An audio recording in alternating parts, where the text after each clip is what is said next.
Ghost of Yotei is a visual landmark for the PlayStation 5. Every duel, sunset, and gust of wind feels cinematic and intentional, backed by stunning detail that constantly makes you stop and take the world's beauty in. Combined with its refined combat system, seamless exploration, and solid story, it confidently stands as one of the best third person action games available today, and arguably the best looking open world game on consoles. Yes, there are a few cons, but they are minor compared to everything that the game gets right. Ghost of Yotei is simply a standout experience from start to finish. Here is Anti-Meta Doom's review on Ghost of Yotei.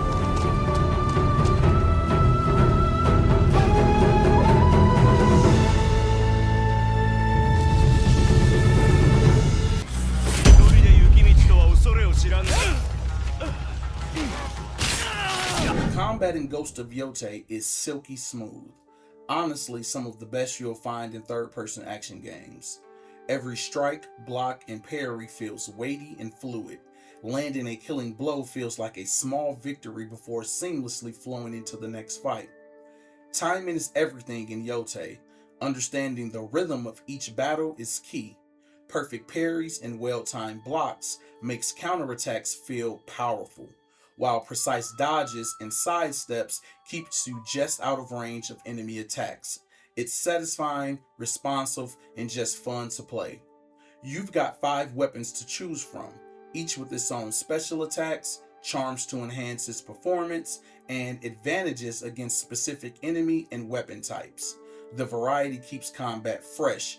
Every encounter just feels distinct. Throwables and long-range weapons mix things up too. While I didn't use them constantly, the kunai were clutch during difficult boss fights. But with the good comes the bad. My main gripe is the combo variety. Each weapon has light and heavy attacks, which chain into simple combos by pressing the same button multiple times. You also have dual button attacks, triangle and circle, special attacks, as well as R1 and L1 abilities. On paper, it sounds like a lot, but in practice, it can feel a bit limited. Hopefully, in the future, we get different move sets or stances from different opponents we've encountered. For real stylistic flair, you need to mix in special attacks and ranged attacks. I would have loved deeper combo strings, something like triangle, square, or square, triangle, pause, triangle, triangle. Games like God of War nailed this, letting the combat feel cinematic and expressive. Another small issue is switching between throwables and ranged weapons. I often end up sticking with the type that I had until it ran out during a fight, as opposed to cycling through.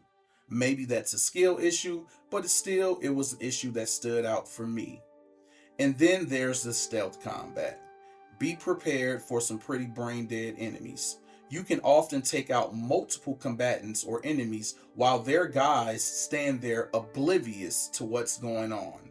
It's a bit disappointing, but honestly, stealth doesn't feel like the main combat style here, so I can give it a pass.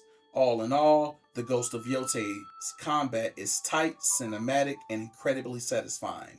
This is a combat first game, and it absolutely delivers.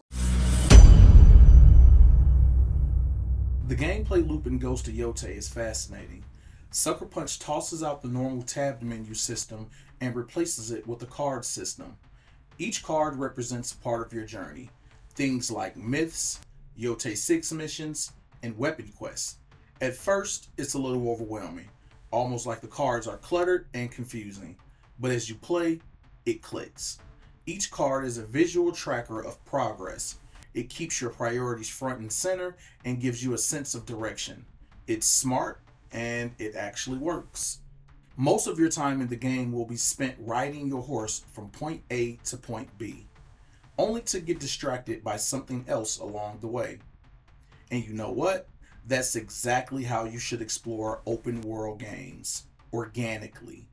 You'll stumble across hot springs that increase max health, charms that tweak your combat style, and armor sets that completely change how you play. Hours can fly by and you barely touch the main story, but it doesn't feel like time wasted. Now let's talk about the armor and charms, because this is where Ghost of Yotei's combat system really shines. The loot system doesn't rely on typical rarity tiers. There's no common, rare, or legendary gear, and there are no tiny stat boosts like plus 10 damage or plus 5 draw speed. Every piece of armor and every charm is meaningful. You're encouraged to experiment and find builds that suit your style before you commit resources. One armor set might make you a risk taking parry master, while another rewards stealth and patience. Charms layer on top of that, letting you mix and match to craft builds that fit your personal playstyle. It's a system that prioritizes creativity over number crunching, and it works beautifully. After the first mission, the game drops you straight into the world and says, go. You can tackle bosses in any order, explore any area, and experiment freely. That's liberating. No region is artificially capped, so challenges come from skills and strategies rather than inflated enemy stats. If you don't have the right weapon type or the spirit skill for a fight, it's a tactical challenge, not an unfair punishment. But the nonlinear storytelling does have a downside. Sometimes you're not sure what's important or whether that piece of gear you just got will even matter. I was 25 hours in before discovering the grappling hook mechanic where you use R2 and L2 and pull the left trigger back to remove barriers. It was around the same time period I was introduced to the game mechanic where you pull the tree branch down to continue exploration. And I was about 35 hours in before reaching chapter 2, with half of the Yotei 6 already defeated. It's not game breaking, but it highlights how freedom can sometimes complicate the pacing. Finally, the guiding wind system. I get it. It's immersive, it's cinematic, and it's tied to the world. But sometimes it's vague. Even with the high visibility option turned on, it will get you close to your destination and then leave you wandering for a few minutes trying to find the exact spot you're supposed to be in. Combine that with a few technical hiccups, crashes, NPCs that trigger only when you're standing in specific spots, and the game can feel a little janky at times. Still, when it all clicks, Ghost of Yotei nails the sense of freedom, discovery, and experimentation. The gameplay loop is about exploring, experimenting, and crafting your own story in a world that rewards your curiosity. And that gameplay loop works to perfection. The world of Ghost of Yotei is absolutely stunning. Ezo is massive with multiple biomes, each boasting striking vistas, bold colors, and a variety of unique landmarks. For me, some of the standouts include Mount Yotei, the sprawling Yotei grasslands, and the rugged Tishio Ridge. These regions aren't just pretty backdrops, they're teeming with villages, hidden valleys, caves, NPCs, and all sorts of secrets waiting to be discovered. The art direction here is something special. Sucker Punch clearly poured love into every frame, no matter where you are. The world is photo mode ready. From light shining through the trees to snow-covered peaks glistening in the sun, it's cinematic beauty at every single turn. But it's not just the visuals. The audio is also remarkable. Gunshots have punch, winds sweep past you realistically, and distant enemy chatter gives the world a living, breathing feel. The sound design team absolutely nailed it. Combine that with some of the most cinematic camera work I've seen in an action game, and the world truly comes alive. During horse rides, the camera pans out to show expansive fields, then zooms in as you approach your next objective. It makes the journey feel like a film director is directing your gameplay. There are also plenty of side quests that are not just filler. They give life to the world. You meet a variety of characters who appear across multiple regions, and as you progress, their story evolves as well. Their relationship with Atsu developed naturally, seamlessly integrating world building with narrative. It's effortless and engaging. Now, when it comes to the story itself, the key thing to know is it's non-linear. Everyone's playthrough is going to be unique. For me, that was both a gift and a curse. On one hand, side content often delivered smaller story beats that made the world feel alive and layered. On the other hand, it diluted the impact of the main antagonist, Lord Saito. I ended up completing his strongholds and defeating 3 of the Yotei 6 before finally starting his quest line. But by the time I got to that fight, he felt less menacing. Almost just like another opponent with a different stance and a different attack set. The story just felt disjointed at times. Now, that's not to say that I did not enjoy Lord Saito's character, because I did. But the non-linear structure shapes how you perceive him.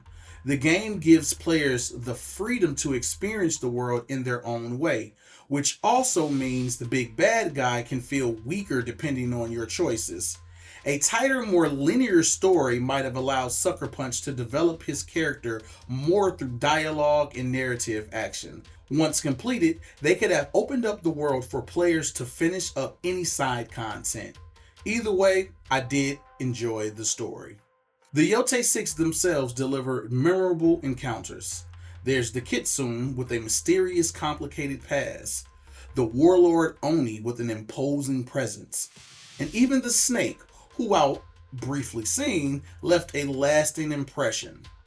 And side note, I really wish the Snake had gotten more screen time.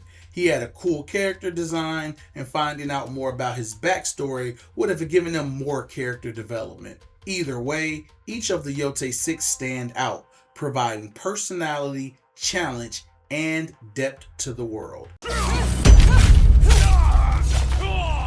One thing I'm always looking for in third-person action games is replayability. And Ghost of Yotei delivers, but not quite to the extent that I'd like. The armor and charm system is fantastic. The number of builds you can experiment with is impressive, and mixing different weapons and abilities can completely change how you approach combat. That kind of freedom is exciting, and it definitely encourages multiple playstyles. While at the time of this review, the new Game Plus mode is not out, but it does essentially allow you to reset the map. I'll be looking forward to this change when it drops November 24th. But when you think about games like Devil May Cry releasing with Bloody Palace mode, a constant escalating challenge that lets you hone your skills, try crazy combos, and really play with your build, something like that in Yotei would have been incredible. Now, I'm not much of a completionist. I tend to collect just enough to craft S-tier builds or something that significantly impacts my playthrough. Collectibles, shrines, weapon skins, and altars are all scattered across Ezo. For players who love exploring every nook and cranny of the map, that's probably enough to keep them busy. But for me, without a true in-game loop or challenging post-story content, it feels like the game just stops a little short. In conclusion, Ghost of Yotei gives you freedom and replayable systems, but it lacks that structured comeback for more in-game that really lets you push your build and your skills to the limit. It's fun to play again, but it could be so much more.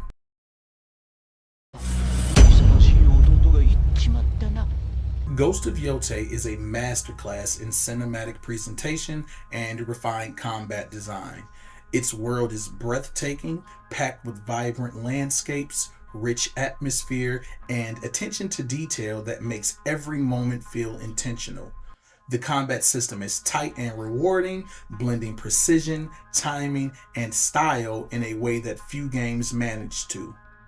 While the non-linear story, lack of true endgame, and aspects of the gameplay feeling unpolished hold it back from perfection, those shortcomings are easy to overlook when the overall experience is this good and this immersive. Ghost of Yotei stands as one of the best action titles of this generation and earns a well-deserved 9 out of 10. And that's going to conclude my review on the Ghost of Yotei. Follow me on Twitter/X at AntiMetaDoom, as well as YouTube AntiMetaDoom and Twitch AntiMetaDoom.